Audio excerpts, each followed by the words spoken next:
Welcome to the Institute of Conceptual Research. This is the Meaning-Making series.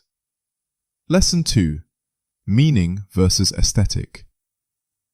Aesthetic concerns how something appears. Meaning concerns why something exists. When these two are conflated, design loses clarity and intention. In this session, we will examine 6 key areas. First, the distinction between aesthetic and meaning. Second, why aesthetic is perceptual while meaning is structural. Third, how aesthetic is often misused as concept.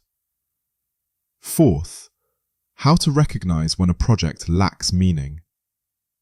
Fifth, a diagnostic method for clarity.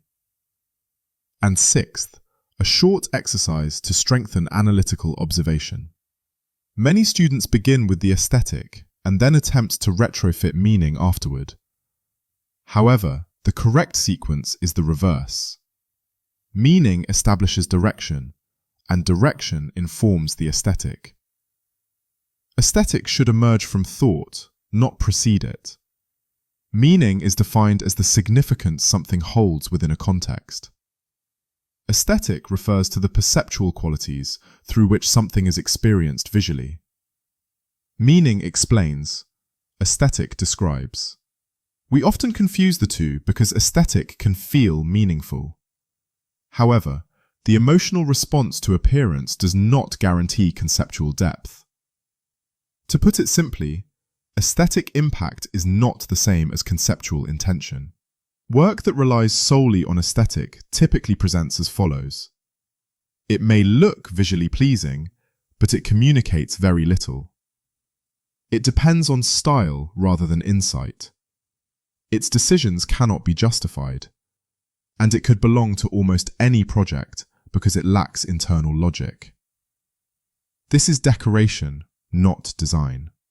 Conversely, it is also possible to have a strong concept with insufficient visual articulation. In these cases, the idea remains compelling internally, but fails to be communicated externally. Meaning must be expressed visually to function as design. A helpful analogy is this. Aesthetic functions as the body. Meaning functions as the skeleton. A body without a skeleton collapses. A skeleton without a body cannot be perceived. Design requires both structure and expression. Rather than asking, what should it look like, we should begin with, what should it do? When function and intention are clear, the aesthetic emerges appropriately. Aesthetic operates within sensory variables such as texture, color, silhouette, materiality, typography, light, rhythm, and surface composition. These are tools, they are not meaning by themselves. Meaning operates at the conceptual level. It is found in context, intent, interpretation, insight, significance, relevance, and the internal logic of a system. These govern decision-making. They do not appear on the surface, but they shape it. Let us examine a simple example, a piece of burnt paper. Aesthetically, we observe charred edges, a gradient from black to white, a fragile texture, and an irregular boundary. Conceptually, the form does something.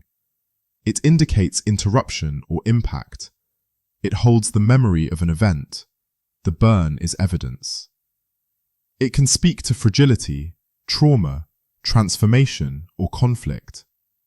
It may align with themes such as decay, censorship, or irreversible change. And it is a logical result of combustion, heat, distortion, residue. In other words, aesthetic describes what is seen. Meaning explains why it looks that way. Now consider 2 students. Student A begins with aesthetic. It looks burnt because it looks interesting. Student B begins with meaning. The burn expresses tension between 2 systems. The same visual outcome, two entirely different levels of thinking. Students often substitute meaning with mood boards, palettes, and stylistic decisions. These can be useful, but only after meaning is established. Weak designers cycle through aesthetic choices without conceptual direction. Strong designers begin with meaning, which clarifies decisions and produces coherent form. To evaluate clarity, ask yourself: 1. If the aesthetic changes, does the concept collapse? 2. If the meaning changes, do the visuals change automatically? 3. Can every choice be explained through concept rather than taste? Now, here's a small exercise. Select an aesthetic you are naturally drawn to. Minimalism, brutalism, soft chaos, futurism, organic forms, industrial sharpness. Then ask 4 questions. 1. What does this aesthetic do? 2. What meaning does it naturally convey? 3. What meaning can it not convey? And 4. Why does it resonate with you conceptually rather than visually? When meaning is absent, design becomes unstable. When meaning leads, the aesthetic becomes not only appropriate, but inevitable. Aesthetic invites attention, meaning sustains it.